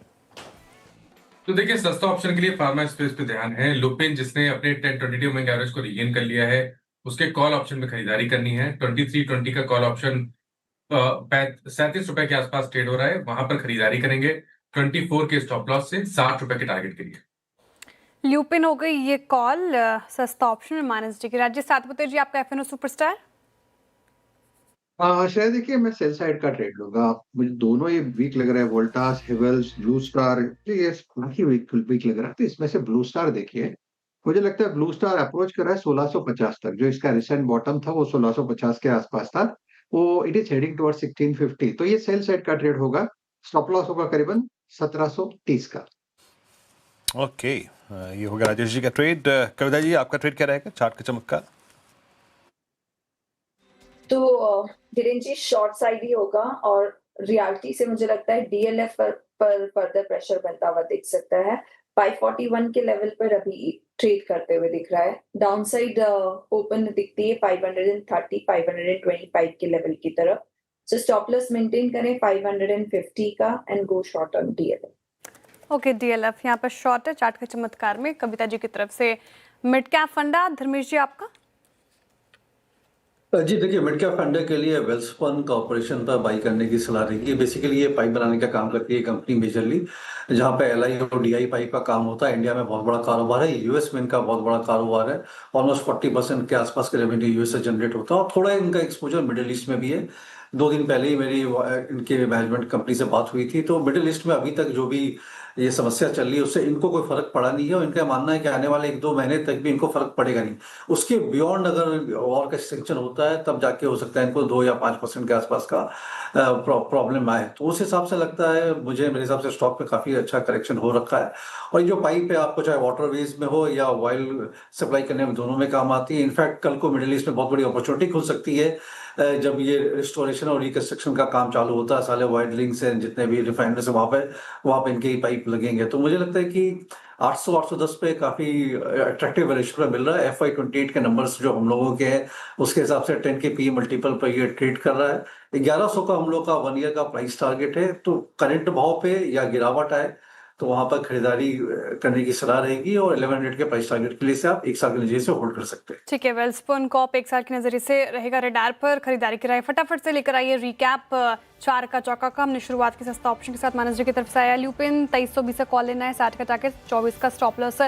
राजेश जी की तरफ से एफएनओ सुपरस्टार में ब्लू स्टार बिकवाली की राय 1650 के नीचे की टारगेट, 1730 का लगाना है स्टॉप लॉस। बिकवाली की राय अगेन चार्ट का चमत्कार में डीएलएफ में, और 525 के नीचे की टारगेट है, 550 का स्टॉप लॉस। और मिड कैप फंडा में वेल्सपन कॉप पसंद आ रहा है धर्मेश खान जी को, 1100 तक के टारगेट देख रहे हैं फिलहाल। चलिए अब वक्त हो रहा है एक छोटे से ब्रेक का, लेकिन एक ब्रेक के उस पार बिग मार्केट वॉइस की कड़ी में हम बात करेंगे एमके इन्वेस्टमेंट मैनेजर्स के executive director and fund manager Sachin Shah से। जल्द लौटते हैं।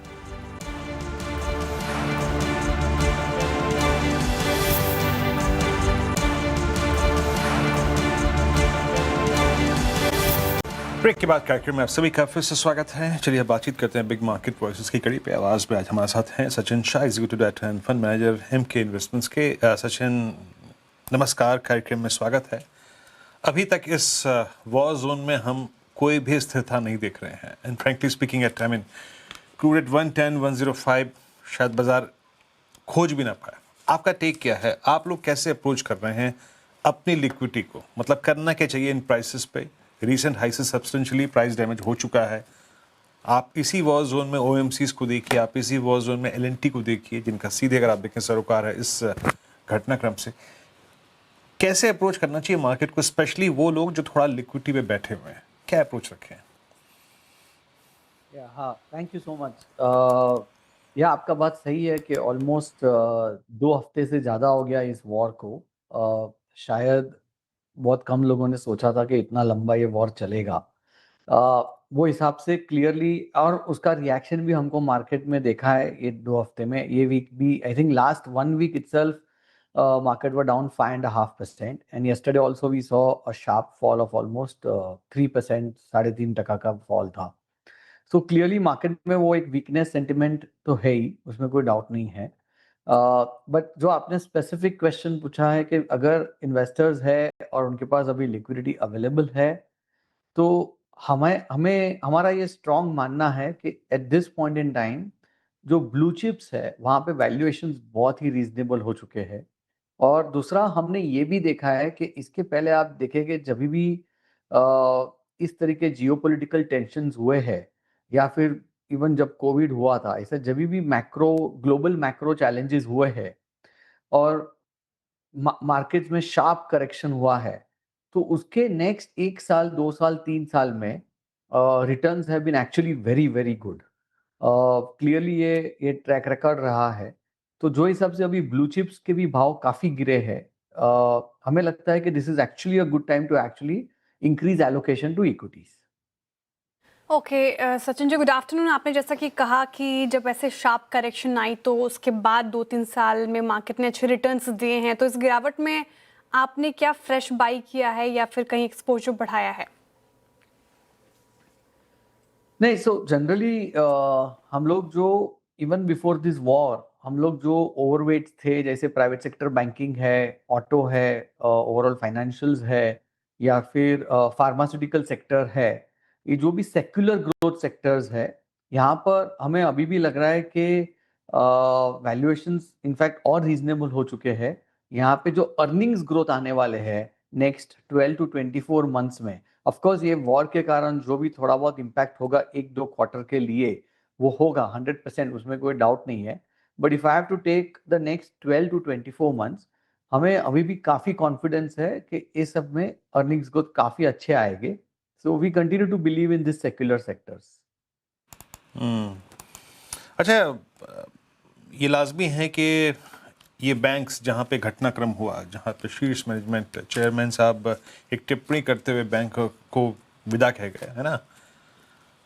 इस एपिसोड से पहले हमने एक और चीज़ देखी कि आफ्टर सच, अगर आप देखें, जैसे कहते हैं ना, बड़े दौर के बाद एक बड़ा बैंक उसके ऊपर रिटर्न हासिल करना उस पर बहुत मुश्किल है। और एक ऐसे दौर में छोटे बैंकों ने अच्छा पैसा कमा के दिया। For instance federal bank, for instance AU small finance bank.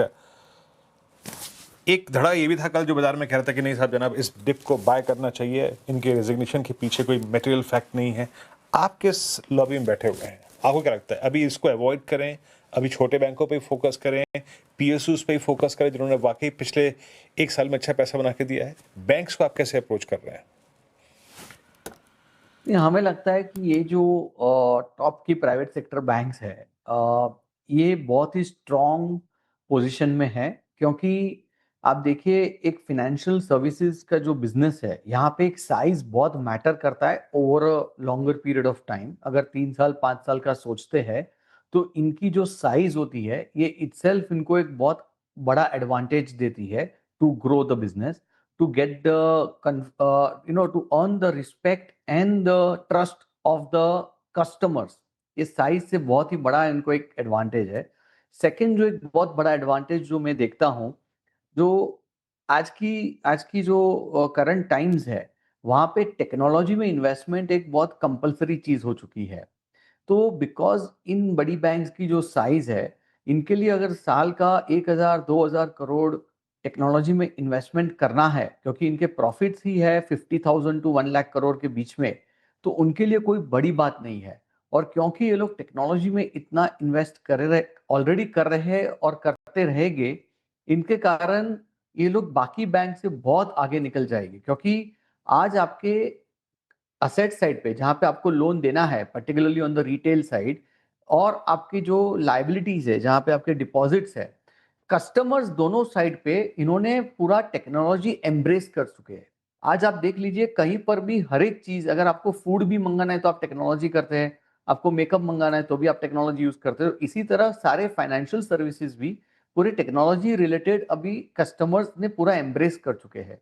तो जो हिसाब से ये बैंक्स टेक्नोलॉजी में इन्वेस्ट कर पा रहे हैं और करते रहेंगे, ये नेक्स्ट 5, 7, 10 साल में ये लोग मार्केट शेयर विन करते ही रहेंगे। ये आपको 1 क्वार्टर, 2 क्वार्टर, 3 क्वार्टर में शायद समझ में नहीं आता है, पर जैसे आपने लास्ट 10-15 साल में देखा होगा कि जो हिसाब से ओवरऑल प्राइवेट सेक्टर ने काफी मार्केट शेयर विन किया है, बीच में 1-2 साल प्लस माइनस होते रहेगा, but on a longer trend clearly I think this top 2-3 banks will actually win even more market share in the next 10 years. चलिए सचिन, बहुत बहुत शुक्रिया। बिल्कुल सही कहा आपने, टेक्नोलॉजी का इस्तेमाल सब कर रहे हैं, सबको विभाजित कर दिया आपने।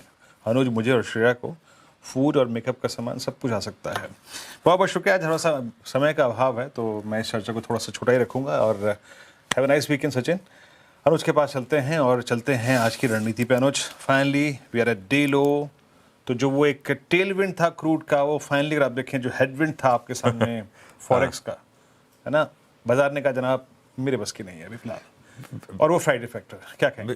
बेरो दोनों ही हेडविंड बन गई एंड तक, तो आते आते 110 हो गया। देखिए सुबह हम 105 पर थे क्रूड पर, सुबह क्रूड पर 105 पर थे, अब हम क्रूड में 110 पर हैं।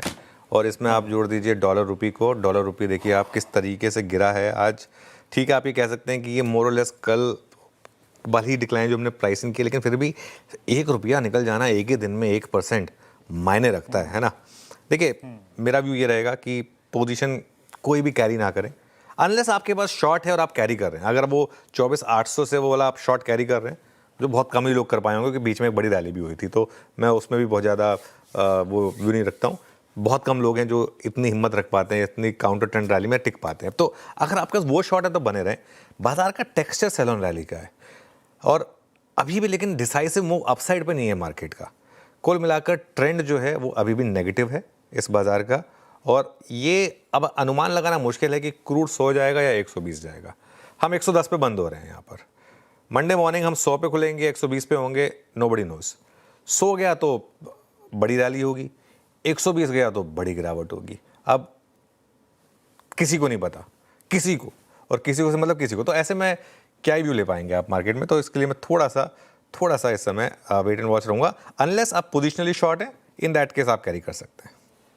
ओके, पोजिशनली शॉर्ट एंड तो कैरी कीजिए, वरना तो फिर फिलहाल कोई ट्रेड कैरी करने की नहीं है आपको हिदायत, क्योंकि काफ़ी मार्केट अनसर्टेनिटी के दौर से गुजर रहा है। लेकिन जिस तरीके से बढ़त गवाई मार्केट ने, निफ्टी अब देखिए मात्र 80 अंकों पर रह गया, लेकिन बैंक निफ्टी लेकर आइए 137 अंक नीचे अब डेज लो पर, और HDFC बैंक इनफैक्ट रखेगा स्क्रीन पर। जिस तरीके से बढ़त गवाई बैंक निफ्टी ने और HDFC बैंक देखिए अब 2.5% से ज़्यादा लुढ़का। HDFC बैंक से जब हम बात करते तब 1.5% था और जाते जाते 2.5% फिर से यहाँ पर डेंट देखने को मिल रहा है। मुझे लग रहा है कि सर ये अब दिक्कत परसिस्ट करेगी। आगे क्या स्ट्रैटेजी हो, जिनके पास है HDFC बैंक वो क्या करें, जिनको काफ़ी लुक्रेटिव लग रहा है 778 के लेवल पर, उनको क्या राय है? देखिए HDFC बैंक से कोसों दूर रहें। अच्छा, आपको बहुत लोग फंसाएंगे यहाँ पर, ठीक है। मेरा तो एक व्यू बहुत क्लियर है मार्केट में। धुआं जहाँ उठे ना, वहाँ जाके चेक करने की जरूरत नहीं कि आग लगी है नहीं लगी। आग लगी है तभी धुआं उठ रहा है। अब जैसे कहते हैं ना, वो जसपाल भट्टी का एक शो आया था, उसमें ना जो क्या नाम है उनके IAS ऑफिसर हैं, हाँ। उनका कुत्ता कहीं खो जाता है, तो वो अपने पूरे स्टाफ को लगा देते हैं उसका कुत्ता ढूंढने में। तो अब वो एक स्टाफ बोला होता है उसकी नौकरी से जा सकती है अगर वो नहीं ढूंढ पाएगा, तो वो एक जगह जाके देखता है एक कुत्ता जो है ना वो बिल्कुल मैडम के कुत्ते से मिलता जुलता होता है। अब वो किसी और का कुत्ता होता है तो बोलता है भाई साहब ये कुत्ता काटता है क्या? तो उसने कहा जी हमने भी आज ही लिया है, आप अंदर आ जाएं, हमारा भी टेस्ट हो जाएगा कि काटता है कि नहीं काटता है ना। तो ये वाली बात है। अब आप अगर वो उनमें से बनना चाहते हैं देखने के लिए कि चलिए मैं ही टेस्ट करके देखता हूँ, है ना, ये इस ऑनेस्टली करंट मैनेजमेंट में मार्केट का कॉन्फिडेंस नहीं है। अब जिस तरीके से इस चीज़ को हैंडल किया गया वो भी बहुत गलत है फ्रैंकली। जो अतानु जी ने रिज़ाइन किया उसके बाद अब सोर्सेज बेस्ड इंफॉर्मेशन अलग अलग चैनल्स में चलवा दी गई, और उसके बाद फिर कॉन कॉल, और उसके बाद फिर ये सब चीज़ें जो है ना, ये मार्केट को पसंद नहीं है। मार्केट को चाहिए HDFC बैंक को एक प्राइस टू बुक मिलता था क्योंकि वो HDFC बैंक था, एक गोल्ड स्टैंडर्ड था। ये गोल्ड स्टैंडर्ड नहीं है, ये तो ब्रॉन्ज स्टैंडर्ड है इस समय जो हो रहा है। तो इसके लिए मैं तो अभी इससे कोसों दूर रहने की व्यू रखूँगा। मीनवाइल ऑयल मार्केटिंग कंपनीज ने इंडस्ट्रियल डीजल की प्राइसेस बढ़ाई हैं, और देखिए क्या ज़बरदस्त इंक्रीज़ हुई है, ज़बरदस्त इंक्रीज़ है ये श्रेया। 87 रुपये से 109 रुपये की प्राइस हाइक की गई है। करीब करीब 25% है। प्राइस रखिए जरा एक बार, वो एग्जैक्ट जो हाइक हुआ है कितना हुआ है, 87 रुपये से 109, 109.5। करीब करीब 22 रुपये पर लीटर की यहाँ पर डीजल में इंक्रीज़ हुई है। देखिए अब जो नॉर्मल पेट्रोल और नॉर्मल डीजल है वो तो गवर्नमेंट की परमिशन के बिना नहीं बढ़ा सकते आप, लेकिन मैंने एग्जैक्ट प्राइस भेजी थी, प्लीज़ उसको फ्लैश करिए। 87.67 से बढ़कर 109.59 हुआ है, जो एग्जैक्ट न्यूज़ है, अगर कम से कम वो चल जाए थैंकफुली। 87.67 से बढ़कर 109.59 प्रति लीटर ये प्राइस आएगी यहाँ पर। चलिए नूपुर के पास चलते हैं आज के डीलिंग रूम चेक के लिए। नूपुर, बिल्कुल, यहाँ पे लाइट पोजीशन ही फिलहाल डीलर्स के डेस्क पर नज़र आ रही है बनती है, क्योंकि वीकेंड भी है और काफ़ी वॉलेटिलिटी मार्केट में नज़र आ रही है और फाइनेंशियल ईयर एंड की तरफ भी बढ़ रहे हैं, तो काफ़ी फंड हाउस जो है वो अपनी रीबैलेंसिंग पर भी फोकस करते हुए नज़र आ रहे हैं।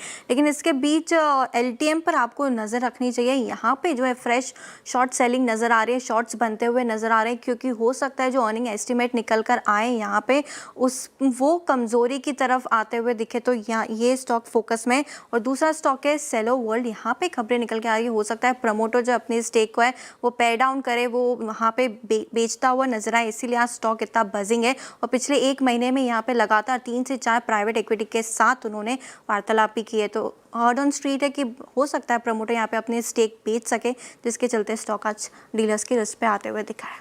ठीक है, तो ये डीलर्स के लिस्ट पर आता हुआ सेलो वर्ल्ड यहाँ पर, और डीलर्स के साथ ही LTI माइंट्री भी यहाँ पर भी खरीदारी की राय डीलर्स की तरफ से।